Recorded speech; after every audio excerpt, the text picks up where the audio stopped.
நமச்சிவாய அடியவர்கள் அனைவருக்கும் அடியேனின் அன்பு கலந்த வணக்கங்கள். இன்றைக்கு மார்கழி மாதம் 20வது நாள். இன்றைக்கு நாம் பாராயணம் பண்ண வேண்டிய திருப்பாவையினுடைய 20வது பாசுரம், திருவம்பாவையினுடைய 20வது பதிகம், அதனுடைய பொருள், இதெல்லாம் இன்னைக்கு பதிவில் பார்க்கலாம். முதல்ல திருப்பாவையினுடைய 20வது பாசுரம் என்ன அப்படிங்கிறத பார்க்கலாம்.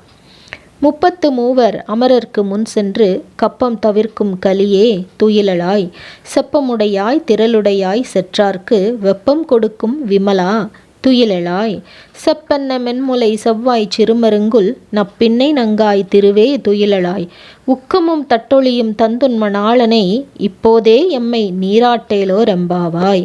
இது ஆண்டாள் நாச்சியார் கொடுத்திருக்கின்ற 20வது திருப்பாவை பாசுரம். இந்த பாசுரத்தினுடைய பொருள் என்ன அப்படின்னா, 33 அமரர்க்கு முன் சென்று அப்படின்னு ஆரம்பிச்சிருக்காங்க. 33 தேவர்கள் இருந்தாலும் அவர்களுக்கெல்லாம் முன்னதாக சென்று பக்தர்களுடைய துயரை துடைக்கின்ற கலியுகத்தின் கண்கண்ட தெய்வமாம் கண்ணன். அந்த கண்ணனே நீ எழுவாயாக, நேர்மையானவனே, ஆற்றல் மிக்கவனே, பகைவர்களுக்கு வியர்வை பெருக்கெடுக்கும்படி செய்யும் தூயவனே, துயிலெழுவாயாக. பொற்கலசம் போன்ற மென்மையான ஸ்தனங்களும் பவளச் செவ்வாயும் சிற்றிடையும் கொண்ட நப்பின்னை பிராட்டியே, லக்ஷ்மிக்கு நிகரானவளே, துயிலெழுவாயாக.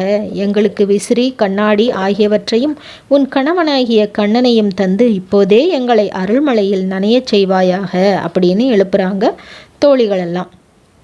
அடுத்ததாக திருவம்பாவையினுடைய 20வது பதிகம்.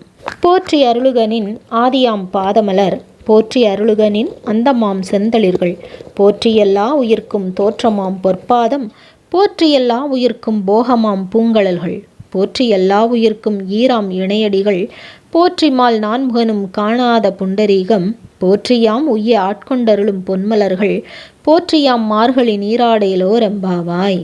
இது மாணிக்கவாசக பெருமான் அருளியிருக்கின்ற திருவம்பாவையினுடைய 20வது பதிகம். இந்த பதிகத்தோட திருவம்பாவை பாடல்கள் நிறைவடைந்து அடுத்ததாக திருப்பள்ளி எழுச்சியினுடைய 10 பாடல்களை நாம் பார்க்க இருக்கின்றோம். இதனுடைய பொருள் என்ன அப்படிங்கிறத முதல்ல பார்க்கலாம். போற்றி அருளுகனின் ஆதியாம் பாதமலர் அப்படின்னு சொல்கிறார். சிவபெருமானே, எல்லாவற்றுக்கும் முதலாவதான உன்னுடைய பாத மலர்களை வணங்குகின்றோம். எல்லாவற்றிற்கும் முடிவாகவும் இருக்கின்ற உன்னுடைய திருவடிகளை பணிகின்றோம். எல்லா உயிர்களையும் படைக்கின்ற உன் பொற்பாதங்களை சரணடைகின்றோம். எல்லா உயிர்களுக்கும் வாழும் காலத்தில் இன்பமான வாழ்வு தரும் மலரடிகளை பிரார்த்திக்கிறோம். உயிர்களை அழித்து இறுதி காலத்தை தருகின்ற இணையற்ற காலடிகளை போற்றுகின்றோம். திருமாலாலும் பிரம்மாவாலும் காண முடியாத தாமரை பாதங்களை காண்பதில் பெருமிதம் அடைகின்றோம். எங்களுக்கு பிறப்பற்ற நிலை தரும் பொன் போன்ற திருவடிகளை பற்றுகின்றோம். இவ்வாறு உன்னோடு ஐக்கியமாகி உன் நினைவுகளுடன் நீர்நிலைகளில் நீராடி மகிழ்கிறோம் அப்படின்னு அழகாக திருவம்பாவையினுடைய 20வது பாடலை நிறைவு செய்திருக்கின்றார் மாணிக்கவாசக பெருமான். இந்த பதிவு உங்கள் எல்லோருக்குமே உபயோகமாக இருந்திருக்கும். உங்களுக்கு பிடிச்சிருந்ததுன்னா லைக் பண்ணுங்கள், உங்களுடைய நண்பர்களுக்கு ஷேர் பண்ணுங்கள். மீண்டும் ஒரு நல்ல பதிவில் சந்திக்கின்றேன். நன்றி, வணக்கம்.